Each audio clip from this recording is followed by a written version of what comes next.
ఈ రోజున 2 సమావేశాలు ఒకే ఆవరణ ఏర్పాటు చేశాం. రెండూ కూడా అత్యంత అవసరమైనటువంటి మొదటిది కరెంటు. ఈ కరెంటు మనం డైరెక్ట్గా సోలార్ సిస్టమ్ పెట్టుకున్నలాగా మన రోజువారీ ఖర్చు తగ్గడానికి. రెండవది రెవెన్యూ. మరి అనేక ఆఫీసుల చుట్టూ మనం తిరుగుతూ ఉంటాం, కానీ సమస్య మనకు పరిష్కారం అవడం లేదని చెప్పని మరి మనకి ఇక్కడ ఈ రెవెన్యూ సదస్సు అని చెప్పి మరి మన తహసీల్దార్ గారు ఇక్కడికి రావడం జరిగింది. ముందుగా కరెంటు గురించి మాట్లాడుకుందాం. మనకి రేట్లు కరెంటు రేట్లు బాగా పెరిగిపోతున్నందువల్ల ఈ కరెంటు బిల్లు కట్టడానికి అయినప్పటికీ ప్రతి నెల కూడా సామాన్య గురి దగ్గర నుంచి మరి పెద్ద పెద్ద బిల్లు ఉన్నటువంటి ధనవంతులకు కూడా ఎంత బిల్లు వచ్చిందా అన్న ఆలోచన ఆ ఫ్యానో లేదా ఏసీయో టీవీయో లేదా పనిచేస్తే అనుకోం, కానీ బిల్లు కట్టేటప్పుడు మాత్రం అందరూ అనుకుంటాం.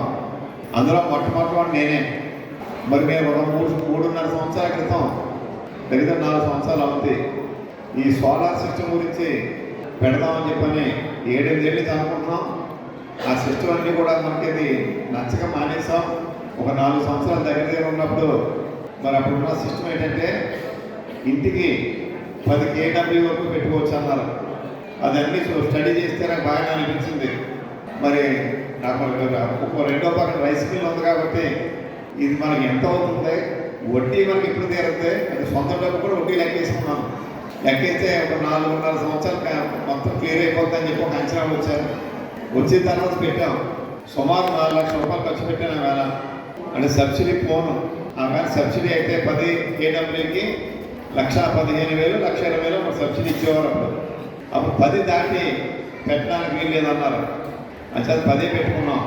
10 పెట్టుకున్నప్పుడు మరి కరెంటు బిల్లు అయితే మరి నేను అన్ని లెక్కేస్తే 4.5 సంవత్సరాలు క్లియర్ అవుతూ ఉంటాను. వడ్డీతో కలిపి పెట్టిన పెట్టుబడికి 4 లక్షలకే రూపాయి వడ్డీ లెక్కేసి చూసుకున్నాను. నేను 4.5 సంవత్సరాలు అవుతా అనుకుంటే 3 సంవత్సరాలకి అది మొత్తం క్లియర్ అయిపోయింది. అంటే సొంత డబ్బు నాదే, లెక్కలు వేసి చూసుకుంటే మాత్రం అది ఏ బ్యాంకు లోన్ తీసుకోలేదు. 3 సంవత్సరాలు క్లియర్ అయిపోయింది. అంతకు ముందు అయితే ఇంకా 2.5 అయిపోయిందాము కూడా. వేసవికాలం వచ్చేటప్పటికి సుమారు 20,000 నెలకి కరెంటు బిల్లు వచ్చేది. మిగిలిన కాలంలో అయితే మరి నాకు ఇంచుమించుగా 8,000 నుంచి 10-12,000 దాకా వచ్చేది కరెంటు బిల్లు. ఈవేళ దాన్ని కొన్ని నెలలు అయితే రిఫండ్ వస్తుంది. రిఫండ్ వెనక్కి వస్తుంది మన డబ్బులు. కొన్ని నెలలు అయితే నేను కట్టాల్సి వస్తుంది. యావరేజ్ చూసుకుంటే వేసవికాలం చూసుకుంటే ఒక 3-4 వేలు కడితే సరిపోతుంది బిల్లు నెలకి. మిగిలిన వర్షాకాలం శీతాకాలం అయితే యావరేజ్ని అంటే కొన్ని రిఫండ్ వస్తుంది, కొన్ని కట్టాల్సి వస్తుంది. ఒక 2-3 వేలు దాటి ఏ నెల కూడా మనం బిల్లు కట్టే రోజుల్లో కూడా కట్ట లేకుండా రిఫండ్ వస్తుంది. అంటే మన ఉపన్యాసాలు ఎన్ని మాట్లాడుకున్నా సగం మంది వింటాం, సగం మంది వినాం. ఇది నా అనుభవంతో చెప్తున్నాను. ఇప్పుడు దీని మీదే ఇప్పుడు మనకేదో ఒక యూనిట్ 2, 3 అని చెప్పి ఇచ్చారు. 1 kW 2 kW 3 kW అని నాకు ఎవరైతే చేశారో రంగంపేట, మరి ఆయన్ని ఫోన్ చేసి అడిగాను, ఏమంటే ఇది ఏంటిది, ఇప్పుడు ఇది మామూలుగా 3 వరకు ఇచ్చారు, 10 వరకు ఇచ్చారు కానీ చెప్పి ఇప్పుడు జస్ట్ ఫోన్లో మాట్లాడితే గవర్నమెంట్ సెంట్రల్ గవర్నమెంట్ సిస్టమ్ మార్చిందండి. అని చేత ఇది 3 kW వేసుకుంటేనే మనకి వాళ్ళకి గిట్టుబాటు అవుతుంది బాగా. కొన్ని నెలలు వెనక కూడా డబ్బులు కూడా వస్తుంటే కరెంటు కాల్చుకున్నప్పుడు కరెంటు కాల్చిన ఏ నెల కూడా 1,000-1,500 వచ్చేవాడు కూడా 200 నుంచి 300 బిల్లు దాంట్లో రాదని చెప్పి ఆయన కూడా చెప్పాడు. అంటే నాకు కొంచెం నమ్మకం ఉంది ఆయన మాట కదా. అంటే అనుభవంలో నేను ఆ ఫలితం పొందుతున్నాను. కాబట్టి మీరు ఒకసారి అందరూ ఆలోచించుకుని 3 kW కాడికి మనం పెట్టుకుంటే ఇంతకుముందు ఏదో నా సొంత డబ్బు పెట్టాను నేను. ఇప్పుడు దగ్గర మీరు 20,000 మీరు కట్టాలి. కడితే మిగిలినంతా బ్యాంకు వాళ్ళే పడతారు, బ్యాంకు వాళ్ళు ఇస్తారు.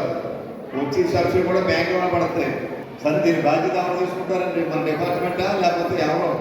అంటే మరి ఇదే మాట్లాడినప్పుడు ఏం చెప్పాడంటే 10 నుంచి 15 రోజుల లోపల పట్టుకోతుందని మీరు చేసిన అన్నీ కూడాను.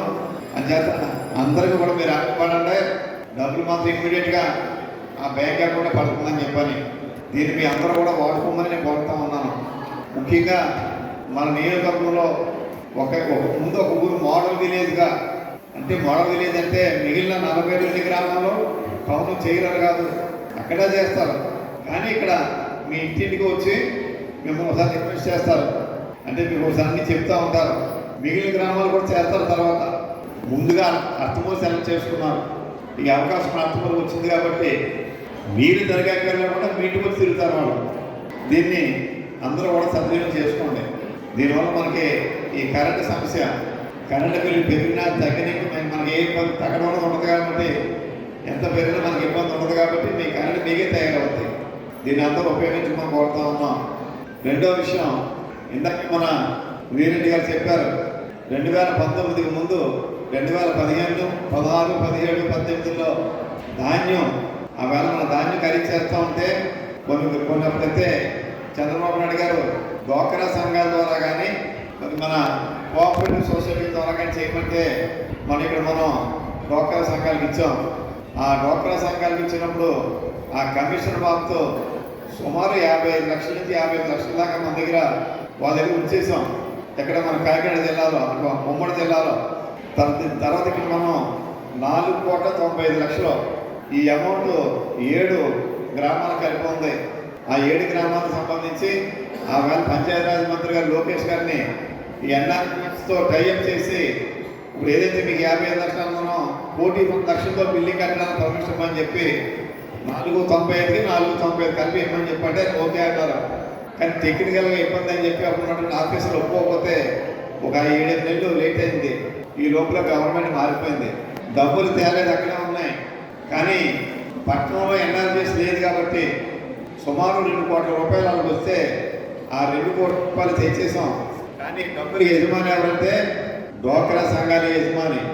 ఎమ్మెల్యేలకు కానీ ఎంపీలకు కానీ కలెక్టర్ గారికి కానీ సంబంధం లేదు. కానీ 7 కోట్ల నుంచి మనకి తెచ్చేస్తే మళ్ళీ దాన్ని చేయడం ఇబ్బంది అవుతామో అని చెప్పి జిల్లా సమగ్రం చేసాం. జిల్లా ఇడిపోయినప్పుడు వాళ్ళు ఏం చేశారంటే ఏంటంటే 51 మండలాలు పెట్టి భాగించేసి ఆ డబ్బు మనం చేసుకుని 3 జిల్లాల కింద కేటాయించేశారు. 51 మండలం ఏంటని చెప్పి అడిగితే మరి రంపచోడవరం ఏరియాలో వాళ్ళకి అక్కడ ఈ ధాన్య వ్యాపారం లేదు కాబట్టి మిగిలిన జిల్లాల మీద పని చేసుకున్నాం అని చెప్పి ఆ రంపచోడవరం జిల్లాకి కూడా మానేసి మరి మన ఈ జిల్లాలకి మరి మనం పంపిణీ చేసుకున్నాం ఉన్నారు. అంటే డబ్బు ఏమో డ్వాక్రా సంఘాలది, పంచుకున్నదేమో కలెక్టర్ ముగ్గురు కలెక్టర్ కూర్చొని పని చేసుకున్నారు. ఈ విషయం ఆ డబ్బు మాకు ఇమ్మని అడిగితే అప్పుడు వైఎస్ఆర్ గవర్నమెంట్ ఈ డబ్బు అంతా ఏం చేస్తారో తెలీదు, ఎవరు తినేస్తారో తెలీదు, మీరు ఎక్కడ సంతకం పెడతారో ఎక్కడ నేను నోరెప్పలేదు తెలియదు కాబట్టి వాళ్ళు కూడా దీంట్లో ఎంటర్ అవ్వలేదు.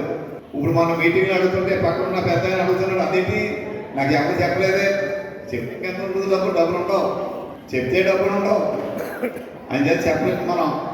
ఇప్పుడు దాన్ని మరి కాకినాడ జిల్లా నుంచి రాయపూడి జిల్లా నుంచి ఇవ్వాలంటే కొంచెం బాధగా ఉంది. ఏదైనా మనకు మొన్న ఒప్పుకున్నారు, ఇచ్చేస్తూ ఉన్నారు. మరి రాబోయే జనవరి ఫిబ్రవరి నెలలో అది కూడా ఇక్కడ మనం శంకుస్థాపన చేసుకుంటాం. డ్వాక్రా భవన్ సుమారు 55 నుంచి 58 లక్షల రూపాయలతో, అలాగే ఆ సంఘానికి సుమారు 1,80,00,000 1,80,000 వరకు ఈ చేసిన దానికి కుటుంబం కింద వాళ్ళకి మొత్తం రావాలి. దాన్ని కూడా 5 ఏళ్ళ నుంచి చెప్తుంది వాళ్ళు, అది కూడా వాళ్ళకి ఇచ్చేస్తాం. బహుశా జన్మ తెల్ల అయిపోతాం ఆ పని కూడా. అంటే ఇక్కడ మనకి ఎక్కడైతే మనకి ఈ మనకు రావాల్సిన సొమ్మును కూడా ఇవాళ వాళ్ళకి ఇవ్వడానికి ఉంది. పాత టైంలో ఉంది అమౌంట్ కాబట్టి ఇవన్నీ తెచ్చుకుంటాం. ఇవాళ ఇక్కడ మనం చక్కగా ఈ నీళ్ళ కూర్చొని మాట్లాడుకుంటున్నాం. చినుకులు పడుతున్నాయి కదా అని చెప్పి కొంచెం అనుమానం ఉన్నా కూడా దాన్ని మనం నల్లమేలు వేరేట్టు కానీ మనసారా అభినందించాలి.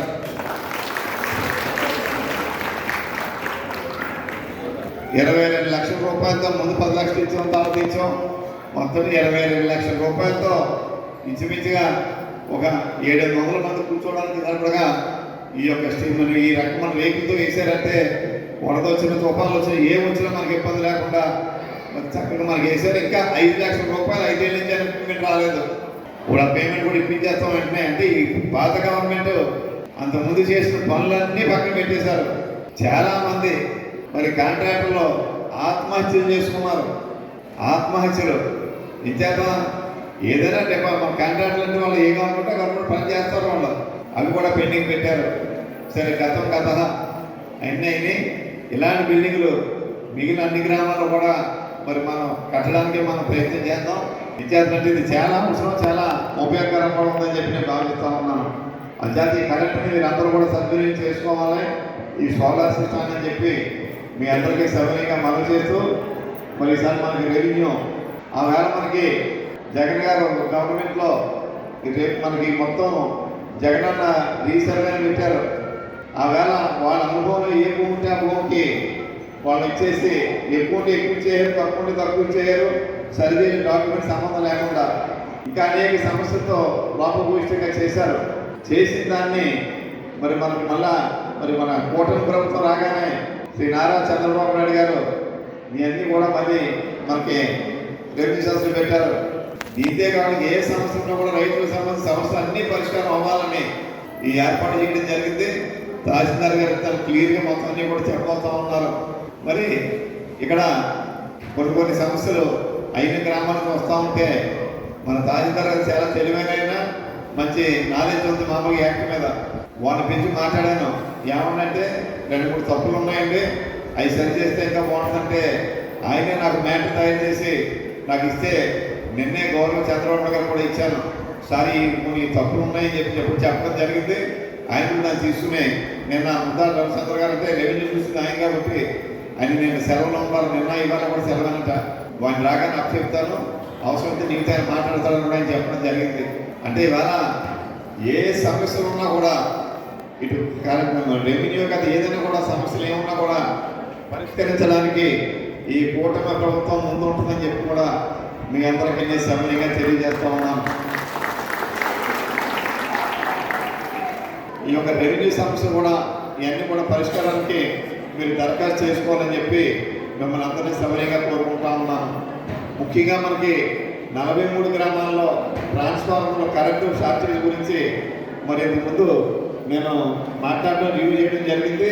ఇప్పుడు ఇటు వచ్చి మనకి ఏమిటంటే సరిగ్గా సగం పనులు అయ్యేటప్పటికి జిల్లా మారిపోయింది.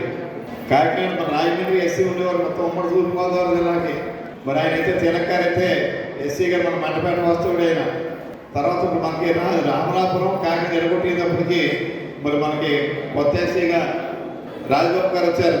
మరి అటు మనకి ఎప్పుడైతే సంస్థ మనకి ఏదైతే తగ్గిందో మరింత సమర్థవంతంగా పనిచేయడానికి అవకాశం ఉంటుంది కాబట్టి మరి వారు కూడా నేను ఈ సభాముగా రిక్వెస్ట్ చేస్తూ ఉన్నాను. ఇంకా కొన్ని శాంక్షన్లు ఇవ్వాలంటే ఎస్సీ గారు మీ డిఈ గారు మీ ఏడీ గారు నాకు హామీ ఏమి ఇచ్చారంటే జనవరి నెలాఖరికి మొత్తం మండపేట నియోజకవర్గంలో వేయవలసిన ట్రాన్స్ఫార్మర్లు అన్నీ కూడా వేస్తూ ఉన్నారు. మీరు సహకరిస్తే మీరు శాంక్షన్ ఇచ్చేవాళ్ళు చేసేస్తారు. అదే నచ్చేత అది చేస్తూ అదేవిధంగా ఎక్కడైనా మన కరెంటు వైపు కిందకి ఎలాడుతున్నా ప్రమాదభరితంగా ఉన్న ట్రాన్స్ఫార్మర్లు ఏమన్నా మనకి సరిగ్గా లేకపోయినా లో వోల్టేజ్ ఉన్న తుప్పు పట్టినటువంటి కానీ ఒగ్గిపోయి కానీ ఇనుప స్తంభాలు ఉన్నా మామూలు స్తంభాలు కూడా తేడాగా ఉన్నా మీరు వెంటనే కాగితం మీద రాసి పంచాయతీలు ఇచ్చి రసీదు తీసుకోవడం మన సచివాలయంలో ఇచ్చి వెంటనే ఆ సంస్థని పరిష్కరించే బాధ్యత ఎలక్ట్రికల్ డిపార్ట్మెంటు నేను తీసుకుంటామని చెప్పి మీ అందరికీ సవినీయంగా తెలియజేస్తూ మనకి ఇక్కడ మన నియోజకవర్గంలో 2 కొత్త సబ్ స్టేషన్ కూడా మనం శాంక్షన్ చేయించబోతున్నాం. ఒకటి కపిలేశ్వరం మండలం టేకి, రెండోది మండపేట టౌన్. ఇక్కడైతే మనకి కేశవరం సబ్ స్టేషన్ ఉంది, దోరపూడి ఒకటి ఉంది, 7 ఉంది, కపిలేశ్వరం ఉంది, 4 సబ్ స్టేషన్లు ఈ మండపేట మండలంలో ఉన్నాయి.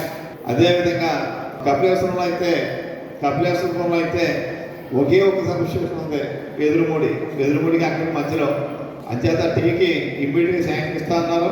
టౌన్కి సెకండ్ ఫేజ్ అంటే ఇక్కడ టౌను రూరల్ అదని కాదండి, ఎక్కడ అవసరం ఉంటే ఏదో ఈ రెడ్డి గారు పెద్దలు ఉంది కదా అని చెప్పి ముందు ఆయన ఇచ్చేయం.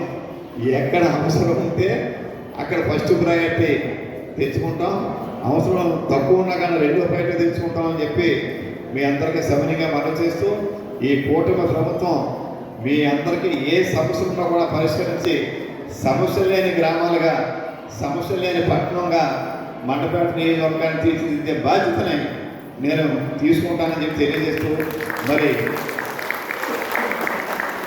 ఇంత చక్కగా మరి ఎన్నటువంటి మన సోదరులకి సోదరిమణులకి మొన్న ఎన్నికల్లో కాస్త మెజార్టీ తగ్గినప్పటికీ మంచి అభిమానం చూపించినటువంటి మీ అందరికీ మరి వేదిక కలిసిన పెద్దలు వీరెడ్డి గారు, సుబ్బారెడ్డి గారు, మరి ఇంకా చాలామంది రథరథ మహారాజులందరికీ, తహసీల్దార్ గారికి, ఎస్సీ గారికి, డిఈ గారికి, అధికారులందరికీ నా యొక్క ధన్యవాదాలు, కృతజ్ఞతలు తెలియజేసుకుంటూ అందరికీ నమస్కారాలు. జై హింద్.